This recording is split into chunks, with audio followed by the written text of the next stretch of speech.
Deșteptarea naturii și respectul față de tradițiile strămoșilor sunt marcate de găgăuzi în fiecare an în ziua de 6 mai. Hederlez este una dintre principalele sărbători de primăvară și simbolizează începutul pășunatului și a lucrărilor în câmp. Hederlez este marcată în ziua în care creștinii ortodoxi îl sărbătoresc pe Sfântul Gheorghe. De Hederlez, găgăuzii respectă ritualul curbanuri, sacrificarea animalelor domestice.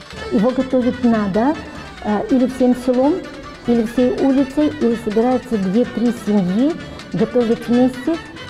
Половину раздают бедным или соседям, а вторую половину выносят на общую трапезу. То есть это вот такая вот социализация. Potrivit tradiției, cu sângele mielului sacrificat sunt unse ușile casei pentru a-i păzi de cele rele. Ulterior, sângele este îngropat în pământ și nimeni nu are voie să calce pe acel loc. Un alt obicei respectat de hederlez este aducerea omagiului strămoșilor. У гагаузов лучше всего сохранился культ предков. Это связь этого мира с миром усопших, с миром предков.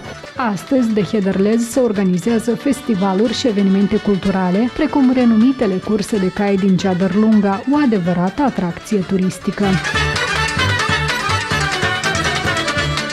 У гагаузов скачки проводятся несколько раз в году, но самые большие скачки – это на Хедерлез.